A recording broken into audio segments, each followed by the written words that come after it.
Good morning, everyone. My name is Dr. Sunny Chong, and I'm the board president of Asian Resource, and I want to thank you all for being here this morning.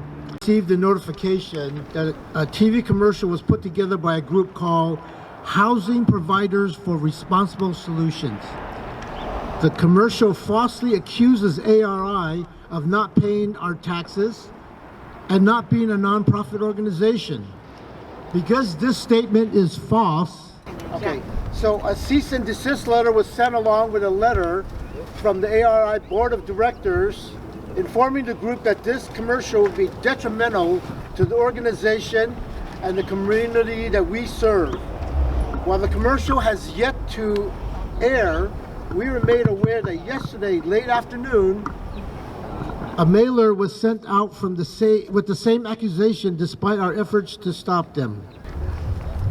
So I want to say that for over 40 years, ARI has been a frontline serving and providing resources and services to the community with barriers. ARI has been working tirelessly for over 40 years to become a beacon of trust in our community.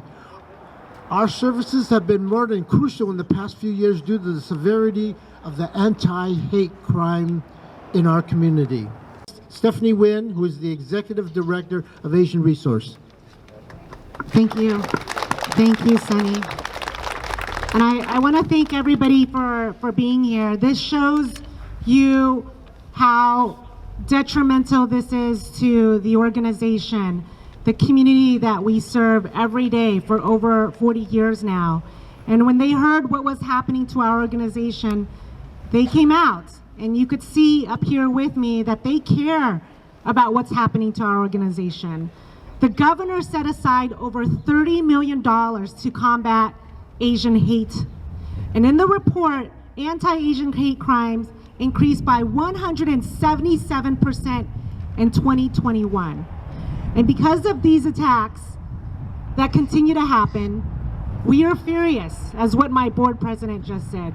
Not only that, but in the last several months, there has been an increase in Asian Americans being targeted right here in our area, right here in the Little Saigon district, right here where many Asian American immigrants and refugees live.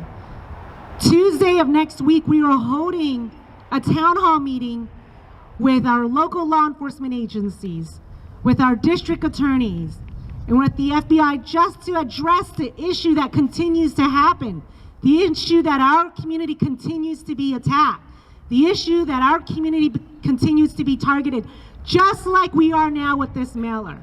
It is very unfortunate the California Association of Realtors is attacking an organization that has served immigrants for over 40 years.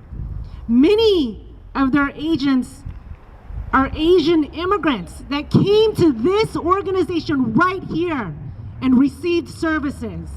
And it's unfortunate that they are trying to defund this organization, this nonprofit organization right now. For that reason, we have always encouraged our community members to never back down and to stand up and to fight for what's right. And we are doing that today. And we are demanding the resignation of Liza Negrete for the direct attack on this organization, this nonprofit organization that is serving the community that needs it most right now, the community that is standing right here with me. With that, we have retained Mr. Og Gavlovo, who has the biggest defamation jury verdict in the history, the state of California, to assist us in this. And I'd like to give him the mic next. Thank you, Stephanie. My name is Og Gavrilov. I'm the managing partner of Gavrilov & Brooks, law firm here in Sacramento. I would like to address the defamatory statements that were made in this mailer and the other publications out there. Basically, the mailer accuses this nonprofit of not being a nonprofit. They're claiming that this is a company owned by Ms. Nguyen, who's just an employee here. As you can imagine, that not only that is obviously false, that's incredibly detrimental to any nonprofit out there.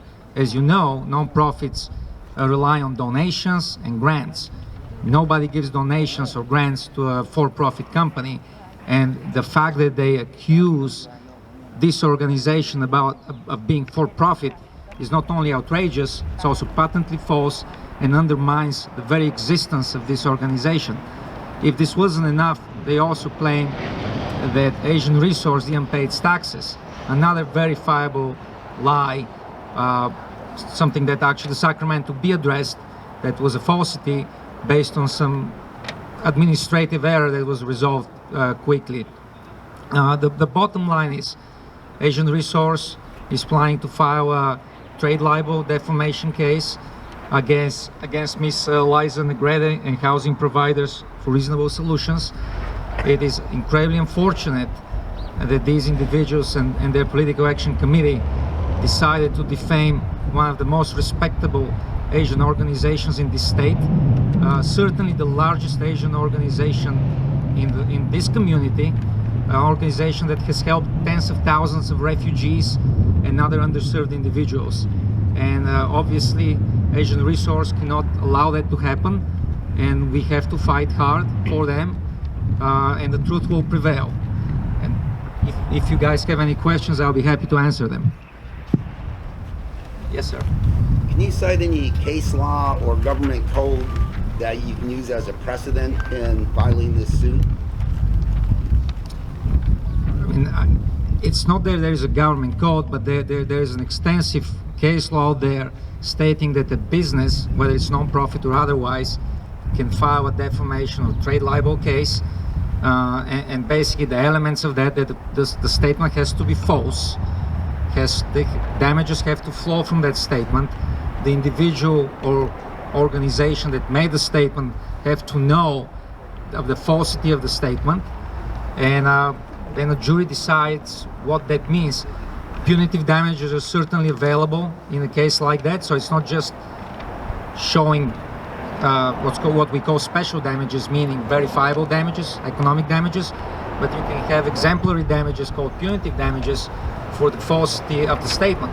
In a situation like this one, punitive damages are very likely to happen because Ms. Negrete and her political action committee know full well this is a non-profit, and them attacking the very existence of such non-profit for whether for racial reasons or political reasons is unacceptable, and most likely a jury would find against her, not only for the defamation and trade libel, but also in punitive damages. Yes? One other question.